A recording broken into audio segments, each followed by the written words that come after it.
Showbiz News Rwanda. NOPJA ikomye abitira guteza imbere umuziki nyarwanda kandi barimo barawangiza. Umuhanzi akaba n'umushoramari mu bijyanye n'imyidagaduro Nduwimana Jean Paul uzwi nka NOPJA yavuze amagambo akomeye yerekeza ku bantu bakunze kwitira icyubahiro cyo guteza imbere umuziki nyarwanda nyamara ari bamwe mu bawusubije inyuma. Uratekereza yaba ari COACH GAEL yabwiraga ese kandi uratekereza ibingi NOPJA avuga koko ari ukuri? Hari abantu bitira ko bateza imbere umuziki nyarwanda kandi ari bo bawangiza. Ese abo ngo baba ari COACH GAEL, Bruce Melody ndetse n'abandi bakeya na ba Alex Muyoboke? Uze kutubwira muri comment, ariko abantu benshi bari gushyira imbere COACH GAEL ndetse na Alex Muyoboke akaza ku mwanya wa kabiri. Ese koko niko ubibona? Tubwire muri comment uduhe igitekerezo cyawe, witwa nde kandi uherereye he, amazina yawe ni ayahe? CHRISS EAZY nyuma y'iminsi havuga umwuka mubi hagati ye na RUNUP, indirimbo bari bakoranye ariko igasohoka atayumvikanamo. CHRISS EAZY yabishyizeho mucyo ahamya ko nk'abahanzi nta kibazo bafitanye, ahubwo abarebeye inyungu zabo ari bo bananiwe akumvikana. Ese koko ibyo CHRISS EAZY avuga uri kumva ari ukuri? CHRISS EAZY nta mutima mubi agira. Ese indirimbo ya RUNUP yitwa Tsunami wayumvisha ute? Ese koko wumva koko ari nziza kuba CHRISS EAZY yari kuyibonekamo? Hari icyo byari gufasha, hari icyo byari kuyimarira? Utubwire muri comment. Nanone tubwize izina ryawe, igitekerezo cyawe ndetse kandi uherereye he. Ku rundi ruhande kandi The Ben, umuhanzi The Ben ari mu bahanzi bakuru kandi bakunzwe mu Rwanda, yaciye amarenga yo gukora ikindi gitaramo yise The New Year Grove gitangiye mu mwaka wa 2026 nyuma y'icyabaye tariki ya 2 Mutarama 2025. Uyu nguyu The Ben rero, ese icyo gitaramo koko azagikore kirakenewe? Se koko The Ben muri kubona ko ameze fresh cyane, uri kubona none ariwe na Bruce Melody arindi uri on top, ninde uri gukora ibintu bya danje mu muziki wo mu Rwanda? Nabwo kutubwira muri comment, tubwire igitekerezo cyawe. Yene twa Florence Showbiz News Rwanda, uze gukora subscribe anyway kugira ngo nyine tuzacikwa day by day tubageza amakuru agiye agezweho mu myidagaduro ndetse kandi abari kuvuga cyane ku mbuga nkoranya ambaga. Nyuma rero yo kugaragaza ko yakoze ubukwe bwo ntawone n'izucu na Diamond Platnumz, uyu muhanzi nawe akabyemeza binyujije ku mbuga nkoranyambaga ze, aho yanditse ko ari umugore. Diamond yemeze ko yakoze ubukwe kandi ko abungubu afite byinshi byo gukora, aho uyu nguyu noneho Zucu yatangiye kugaragaza yuko akurikira Diamond Platnumz kandi amutaginga nk'umugabo we kuri account ye ya Instagram. Reka duhite dutangira rero kuri iyi nkuru ya NOPJA ndetse na COACH GAEL. COACH GAEL nta kintu arasubiza, ariko abantu benshi barimo barabibona koko ari COACH GAEL wabwirwaga. Mu butumwa rero NOPJA yanyujije kuri konti ya X yahoze ari Twitter mu ijoro ryo kuwa 2 Kamena 2025, NOPJA yagaragaje ko arambiwe abantu bagenda bavuga ko bagize uruhare cyangwa se ko bagize uruhare rukomeye mu iterambere ry'umuziki. Akavuga ko ubutumwa bwe bufite uwo bwari bugenewe kandi yizeye ko bwamaze akumujya. Yagize ati abirirwa bitira ko bagize byinshi bakora mu muziki nyarwanda niba ahubwo bafashe runini mu kurindimuka ha muzika yacu. N'abanyamatiku indani n'abacancuro barema inzangano, barirarira, bagenzwa no gusenya, baharanira ibyubahiro, bashaka amaronko, hagowe ababishinga mu magambo akomeye cyane yikomye abiyitiriye amateka. NOPJA yavuze ko hari abantu baba imbere y'ibyuma bifata amajwi n'amashusho bagaragara nk'intangarugero, ariko inyuma yabo harimo amatiku, inzangano n'irari ry'amaronko. Yavuze ko bashaka kwigaragaza nk'inkingi ya mwamba mu ruganda, nyamara nyirizina atariko bimeze, ntabwo ari bo babikoze. Imbere rero y'ibyuma bigira abana beza, ubwanga yarakomoje ku banyamakuru, nyamara n'abanyamatiku bafite inda nini birirwa bashyamirana n'abantu bashaka gusa ugaragara neza mu maso y'imbaga. Mu kiganiro yagiranye n'abanyamakuru nyuma y'ubu butumwa bwavugishije benshi, NOPJA yavuze ko uwagenewe ayo magambo yamaze kubyumva, ati uwavugaga yiyumvisha. Aba bose rero basakuza nibo banyamatiku ba mbere banitangira ibitekerezo, ariko nyine abwirwa benshi akumva bene. Yasobanuye ko gukunda umuziki nyarwanda no kuteza imbere bisaba ibikorwa bifatika, aho kuba amagambo cyangwa se ukwitira iby'abandi bakoze. Kuri we ubutwari si amagambo, ahubwo ubutwari ni ibikorwa. Magambo yagize ati ese ari uwafashe impano umuhanzi ahereye ku busa akamwubaka koko, akamushoramo, akamwitangira, hakaba n'uwarebaga umuhanzi ugezweho akamukurikira nk'inkuru nshya, niwe wahabwa ikamba. Ubwo wabifata ute? Ari uwafashe umuhanzi wazamutse akamufata nyine akajya amuvugamo inkuru, ndetse kandi n'uwafashe umuhanzi ataramenyekana akamubibamo impano akamwitangira. ubwo ngo yavugaga ari manager n'umunyamakuru upromoting umuhanzi nawe wamaze kugera kure.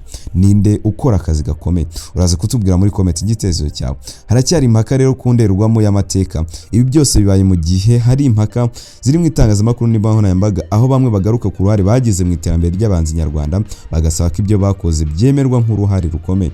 Ariko NOPJA we avuga ko amateka akwiye kwandikwa hashingiye ku bikorwa bifatika, aho umuntu yakoze igikorwa cyo gufasha umuhanzi utaruzwa akamugeza kure, icyo ngicyo kikaba ari cyo kirebwa, aho kuvuga gusa ibyo yumvaga cyangwa se yigeze kuba hafi yabyo. Amagambo rero ya NOPJA agaragaza ko hakiri byinshi byakosorwa mu ruganda rw'imyidagaduro, cyane cyane ku bijyanye no kwitirira ibikorwa, ashishikariza abantu gushyira imbere ibikorwa bifatika aho kugendera ku byavuzwe kandi bifite ishingiro rito.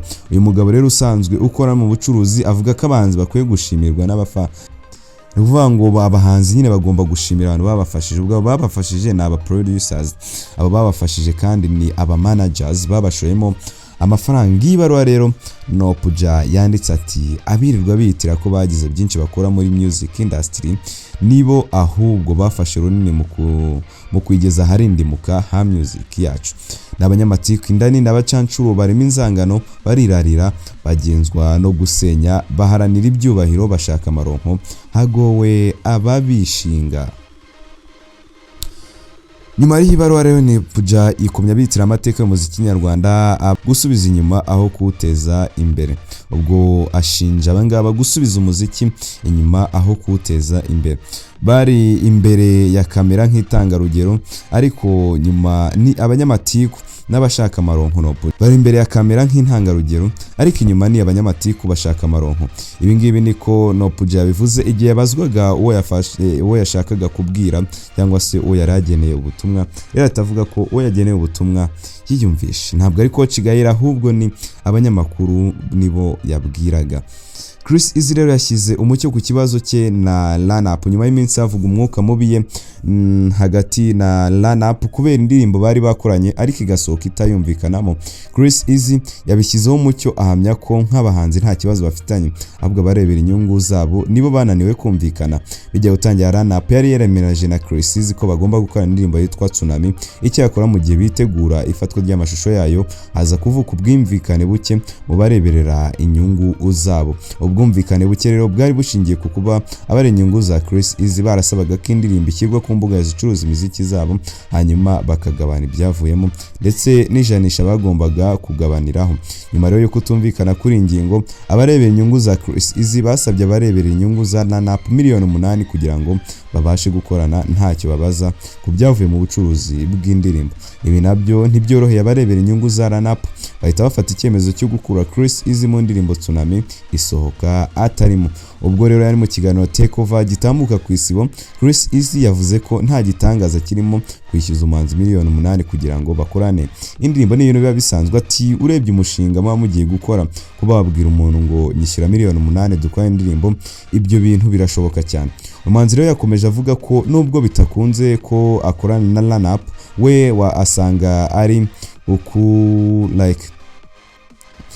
uko abarebera inyungu zabo batumvikanye, ariko nk'abanzi nta kibazo na kimwe bafitanye. Ati RUNUP ni inshuti yanjye, ariko hari igihe kigera iby'ubucuti bikajya ku ruhande abantu bakareba ubucuruzi. Uko biri kose aka niko kazi katubeshejeho, gatunze imiryango yacu. Indirimbo rero igiye gusohoka, abareba inyungu abahanzi batekereza ku bucuruzi, rero abaturebera inyungu ntibahuje, biba ngombwa ko ntasohoka mu ndirimbo cyangwa se biba ngombwa ko ntagaragara mu ndirimbo. CHRISS yavuze ko mu by'ukuri na RUNUP nk'abanzi nta kibazo na kimwe bafitanye. Anasaba itangazamakuru n'abakoresha imbuga nkoranyambaga kutajya burira ku tuntu twabaye ngo babigire nkana cyangwa se ngo bigirize nkana ku bahanzi mu bintu bitanabafitiye akamaro. CHRISS rero yashyize umucyo ku kibazo byari bimaze iminsi bivugwa hagati ye na RUNUP. Ngayo nguko rero, ese koko urabona koko ibi CHRISS yavuze ari byo? Utanga igitekerezo cyawe muri comment, ugiye kivuga kuri CHRISS ndetse na label ye ubwo ni Junior Giti, ugira icyo ubavugaho. urebe koko ese kuba baranze kugaragara muri indirimbo ze kuko ni mu rwego rw'ubucuruzi cyangwa se no mutima mubi. Uze kutubwira muri comment. Uwo bita The Ben rero yateguje ko muri mpera za 2026 ku itariki ya mbere azongera agakora ikindi gitaramo. Yabitangaje nabinyuze ku mbuga nkoranyambaga, anatangaza abahanzi bashobora kukigaragamo kikazamu ntangiriro z'umwaka uta. Magambo yanditse ati ninde waba witeguye igice cy'aka cy'igitaramo New Grove irimo gutegurwa izagaragaramo bitunguranye byinshi, ashyiramo idarapo rya USA n'irya Tanzania. Amakuru yavuga ko ubwo yavugaga ibitunganye byo muri Leta Zunze Ubumwe za Amerika na Tanzania, umuhanzi yacaga amarenga ko muri icyo gitaramo azatumirwamo abahanzi bo muri ibyo bihugu. The New Grove ni igitaramo The Ben yakoze mu ntangiriro z'umwaka turimo mu rwego rwo gutangiza neza umwaka. Abakunzi b'ibihangano bye yanabihuje no kumurika umuzingo we yise Plain Love, ubwo na album ye. Biteganijwe ko New Grove igice cya kabiri kizaba tariki ya 1 Mutarama 2026 hashingiye ku kuba agikora agamijwe gutangira umwaka yishimanye n'abakunzi be. Ni nyuma rero yuko uyu muhanzi asoje ibitaramo yakoreye i Burayi, muri Canada, muri Uganda ndetse n'ahandi, byari bigamije kumurika abakunzi be, kubamurikira album ye nshya yise Plain Love. The Ben ramaze iminsi i Burayi aho yasanze umugore n'umwana, akaba anategerejwe mu gitaramo Rwanda Convention USA kizabera muri Amerika tariki ya 4 kugera kuri 6 Nyakanga 2025. The Ben rero yongereye kuri Israel Mbonyi wari usanzwe akora ibitaramo bihabwa izina rimwe bigatandukanira ku nshuro bigiye kuba, aho akora icyitwa icyambu concert. The Ben yatangaje ikindi gitaramo gitangiza umwaka gisa n'icyo yakoze mu mwaka ushize. Gayo ngo korero ngo The Ben ese kandi ubwo ngubwo uri kumva kuba Pamela yaragumye mu bihugu by'Uburayi koko ari ikintu cyiza, cyangwa se kuko The Ben yabafite ibikorwa bimusaba kuzabayo ubuziraherezo ariko akazageza mu Rwanda nkuje gukora umuziki, nkuje mu kazi ariko agasubirayo. Sinzi rero uko bimeze, sinzi uko we abitekereza muri comment, ariko nimba koko ariko bimeze uri kumva kuko byaba ari byo byiza. Ku rundi ruhande kandi Diamond namuzi ati nsigaye ndi umugabo wubatse kandi nashyize inyuma imikino. Nyuma yo kugaragaza ko yakoze ubukwe na Zucu, ndetse uyu muhanzikazi nawe akabyemeza binyuje ku mbuga nkoranyambaga ze, yanditse ko ari umugore wa Diamond Platnumz. Diamond Platnumz yemeje ko yakoze ubukwe kandi ko afite byinshi byo gukora. N'amagambo rero yavugiye mu gitaramo yari yakoze cya Mwenge EAZY Celebration muri Ilala, aho yagezemo hagati avuga ko ubu ari umugabo w'undi muntu ndetse ko ubu asigaye afite inshingano nyinshi zo kwitaho. Hagati mu gitaramo Diamond Platnumz yateruye ati mureke mbabwire iki kintu, uyu munsi numvaga ntameze neza, numvaga ameze nk'urwaye. Murabizi iyo warongoye hari ibintu byinshi bikubaho, ndi umugabo wubatse kandi mwese mubimenye hari inshingano zidasanzwe ngomba gukora. Ibi rero abitangaje mu gihe Zucu nawe yagiye mu bimuranga kuri Instagram biography ye, yandikamo ko ari umugore wa Diamond Platnumz, bishimangira ko aba bombi bahoraga bakina umukino w'injangwe n'imbeba, ko batandukanye ubu ngubu basubiranye, bakaba barushinze kandi bakaba bishimanye. Abarimo Mama Dangote, nyina Diamond Platnumz ndetse na Juma Jokes baherutse gushyira uyu muryango mushya, ndetse baherutse gushimira umuryango mushya ndetse babasabira umugisha ku Mana ngo bazarambane. Zucu nawe yemeje ko asigaye ari umugore wa Diamond Platnumz. Ese utanga igitekerezo cyawe n'ubwo koko atari wagiye kubigena? Ese koko uri kubona uyu muryango cyangwa se family ya Diamond Platnumz ndetse na Zucu izarambana? Igitekerezo cyawe muri comment. Nitwa Flores, ni Showbiz News Rwanda. Ukore subscribe tuzacikwa umunsi ku munsi. Ndabakunda. Sanganwa Norbert uzwi cyane nka Kenisol yakiza akadomo ku rugendo rw'umwaka n'amezi 3 yaramaze muri 155 IM. Sosiyete y'imiziki yashinzwe na COACH GAEL. Itangazo risinyweho n'impande zombi ryasohotse mu ijoro ryo kuri wa kabiri tariki ya 2 Kamena 2025 ryemeje ko batandukanye mu bwumvikane, buri ruhande rushimira urundi ubufatanye abari bamazemo igihe. N'amakuru yari amaze igihe atemba mu matama y'itangazamakuru, aho byavuga ko Kenisol yamaze gusezera muri 155 IM ariko akabuzwa kubivugaho kugeza igihe itangazo ryemewe rizasohokera. Amakuru yizewe y'abanyamakuru avuga ko nubwo hashize hafi amezi 4 ibyo ngibyo bivugwa, habayeho gutinza itangazo kubera ibikorwa bimwe. Showbiz News Rwanda.